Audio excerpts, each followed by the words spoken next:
1,630 have recovered and nearly 25,000 others have tested negative. It looks like the governor is ready, so let's listen in. We had a conversation with educators, with the mayor, Mayor Washington. Where is Mayor Washington? Thank you very much for your hospitality today, and I also want to thank you publicly for serving on our Law Enforcement Future Task Force that's been created to address the accountability, but also the support and training that we have for our law enforcement officials across the state. But we had a good conversation on education, on the economy here. Our legislative delegation that's here, I want to thank them for their participation and support for our fight against COVID-19. It's made a difference with our businesses. It's made a difference with our support for hospitals and how we've trying to pull ourselves out of this. And then we're glad to be joined by Dr. Nate Smith, our Secretary of Health, and I want to thank Chancellor Alexander for a wonderful face mask from UAPB. And so this will be a good part of the collection. I got a feeling all of these will wind up in my archives, and we're very proud to have that connection. I did want to mention one thing of a personal nature from me, and that is the recognition of a life well led but has passed, and Dr. Raymond Hull of Rogers, Arkansas, who was my family physician years ago, has passed away because of COVID-19. And I just wanted to recognize his life, his contribution, and it's just another consequence and reminder to us of the deadly nature of this virus in many circumstances, and he fought a very hard-fought battle and has come, but his family is wonderful. We are grateful for our history with them and wanted to recognize his life and his contributions. And now let's go on to our case report, which is of statewide interest, of course. Yesterday we had 9,740 total COVID-19 cases, and over the last 24 hours we've had an additional 340 cases statewide. I asked Dr. Smith to check, and he verified that of those 340 new cases, only 2 of those are in Jefferson County. And so a breakdown of that statistic locally. With the 340 additional cases, that brings us over the 10,000 mark. So we have now had 10,080 cases. Of course, over 6,800 of those have been recovered, but the total cases is now over 10,000. In terms of hospitalizations, yesterday we were at 171 hospitalizations. That's up 2 to 173. In terms of deaths, we have an additional 6 Arkansans that have succumbed to COVID-19. That brings us to 161 deaths today.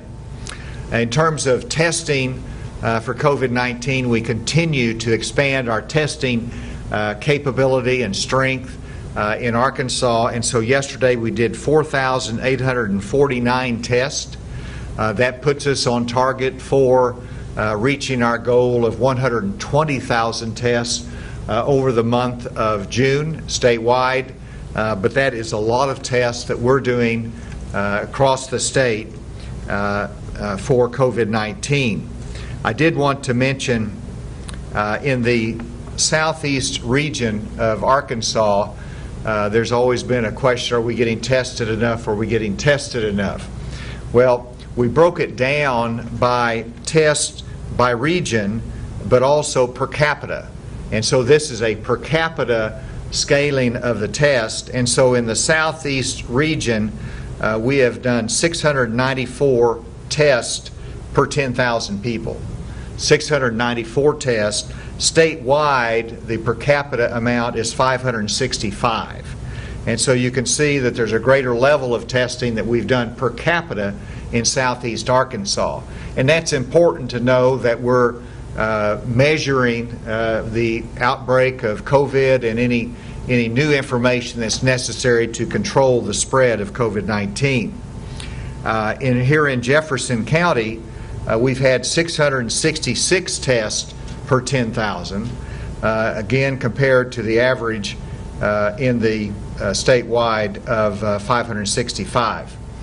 And then let's go on to the slides. I hope that can be seen all right. I think it can be seen on television as well. But you can see today's breakdown of 340 cases, which is down from the height of 450 a few days ago. But obviously it's too high, partly reflecting the number of testing, the amount of testing that we're doing.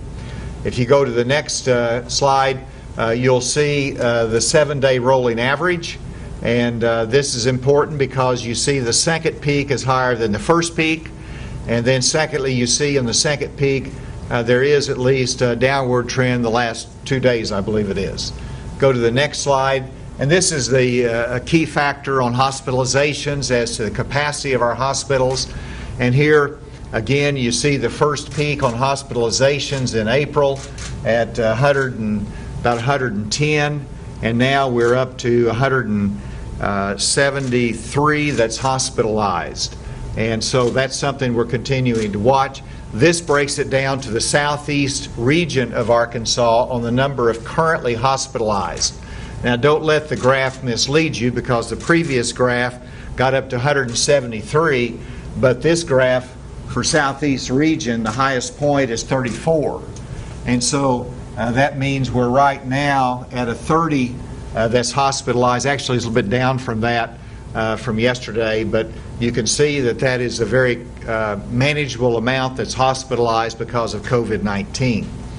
The next slide, and this is the tests that are positive. And here again, you'll see I haven't talked about the percent positive in the last 24 hours because that's corrected, will be corrected information. But this is the accurate information showing our positivity rate in Arkansas. And the 10% line is drawn across there because that's the standard that is set by CDC, that you don't want to give above that, which we have been above that. But even though we are really focusing our testing on those vulnerable populations, the areas that we know we're probably going to get a lot of positive tests, even with that, our positivity rate looks like it's about 7%, something in that nature on the last day. And so those are continuing to be good numbers for us. And then is there another one? Okay, this just shows you, again, the increased level of testing that we're doing in Arkansas. Our goal, again, is 120,000 tests in June. And part of that is in our nursing homes and our patients as well as our staff. And so we are now at 28,862. We're on target to meet that goal. But let me tell you, as Dr. Smith comes in a moment, that's a lot of work by our hospital staff, our clinics, and the Department of Health to do and process all of these tests that are so important to know where we're going in Arkansas. And finally, before Dr. Smith comes, I know there's been conversation about where we go in terms of phase 2. I had a conversation with the leaders here earlier today, and I'll just tell you that we'll be making an announcement tomorrow on the Wednesday session as to the question answered as to whether and when we can enter phase 2. So stay tuned for that information tomorrow. And with that, Dr. Smith.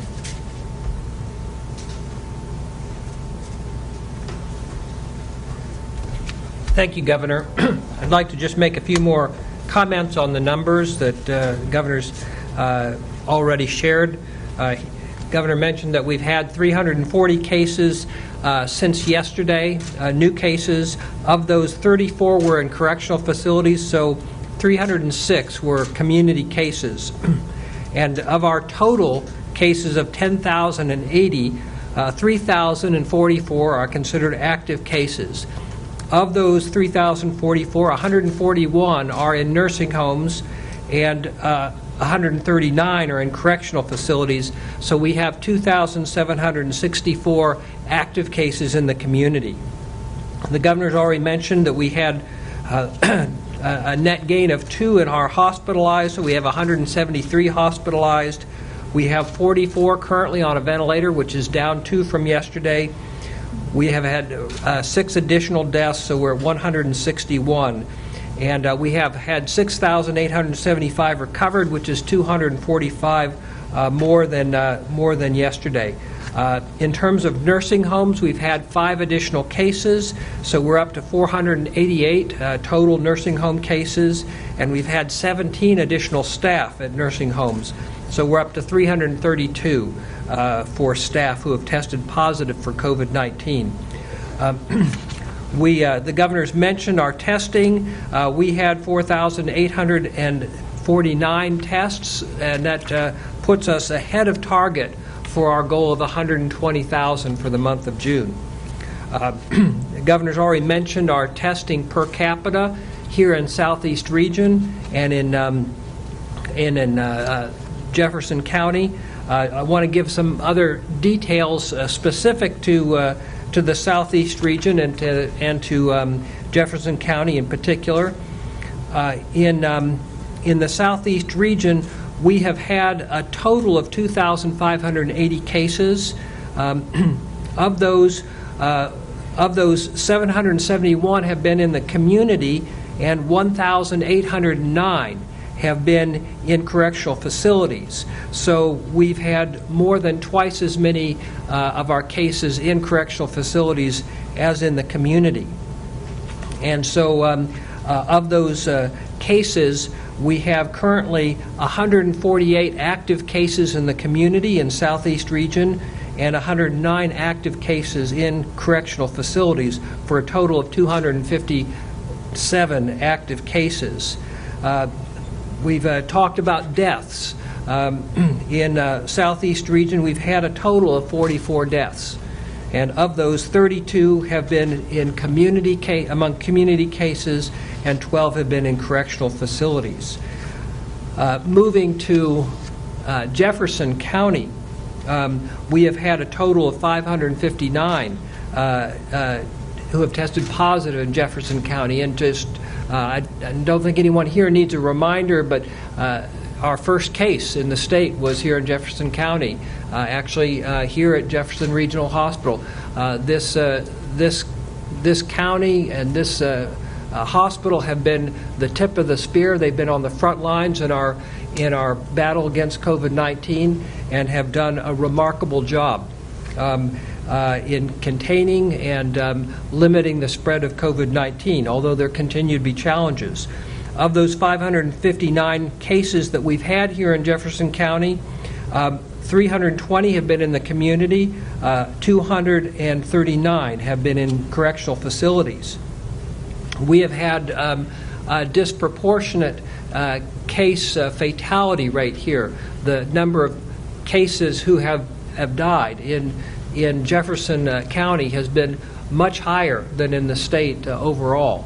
We've had 84% of our cases have ended up succumbing to COVID-19. That's more than 5 times the state average of 1.6%.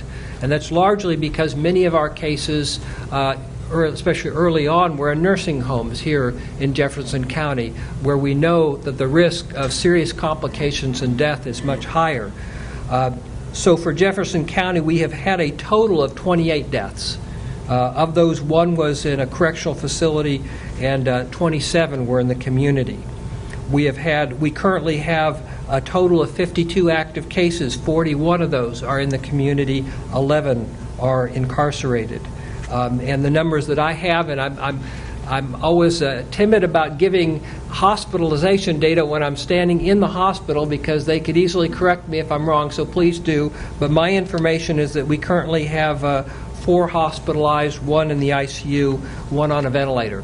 But I know those numbers change quickly, so you will have more current information here. I'd like to wrap up my conversation by just thanking the people here in Jefferson Regional for their partnership from the very beginning and for the people of Southeast Region and Jefferson County for the work that you have done. This area has been hard hit in terms of deaths, but you've also done an extraordinary job of limiting the spread of COVID-19. It could have been much worse than it has been, and we value your continued partnership. So thank you very much.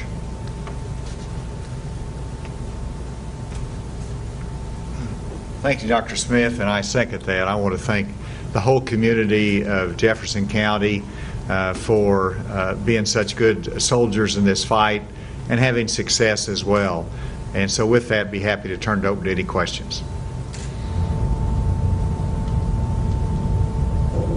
Governor Jay with KRK, I just wanted to get your response to Representative Sullivan's letter that he put out there saying that basically the northeast part of the state is going to open come Friday with or without your support. Just kind of want to know what you think about that and have you had a chance to speak with him on that?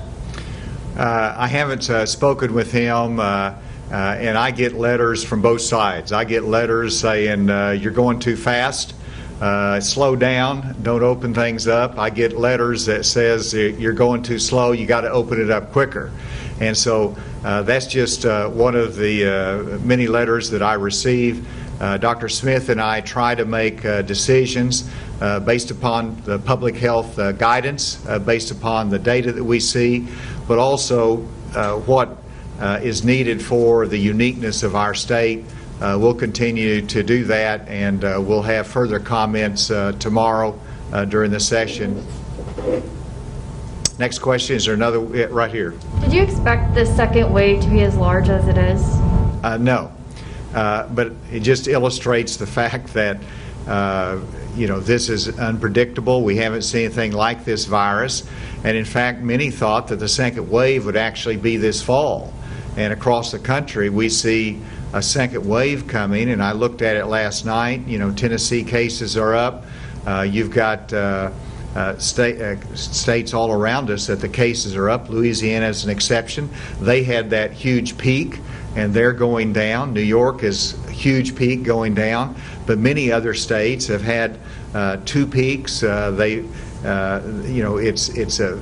I've said before, you almost have a different pattern in the different regions and different states that we see. So in Arkansas, the quickness of the second peak was a surprise, and the fact that we don't know where it's going to go from here is something that is still a little bit unpredictable. Is there another question remotely? Yeah, Governor, this is Andrew with AP. Going back to the question on the letter from Representative Sullivan, if businesses decide to go into phase 2 ahead of whenever you plan on it, or in defiance of the restrictions, what kind of consequences are there going to be for them, and is Health Department going to be watching out for that?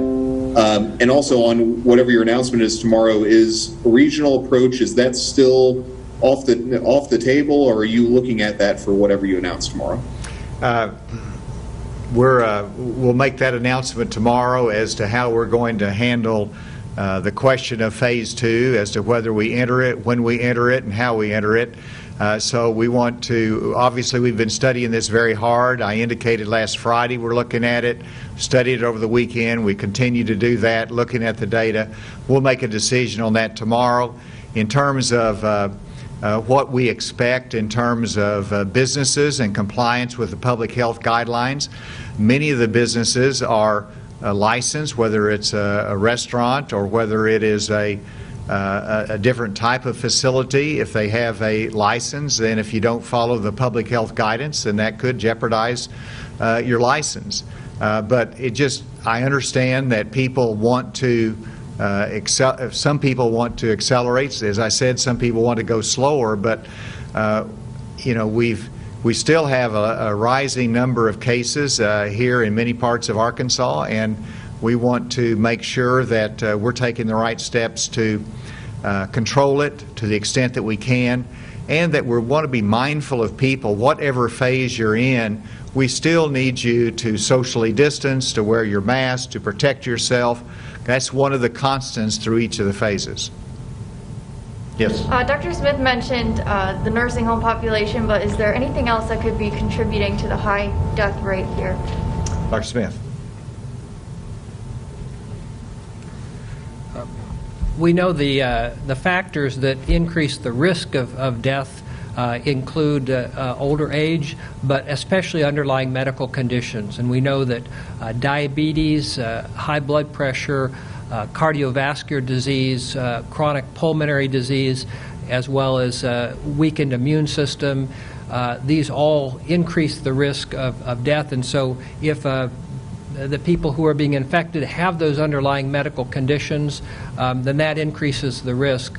But in the case of Jefferson County, really what drove it was we had a couple of nursing homes that were very hard hit very early on in the epidemic.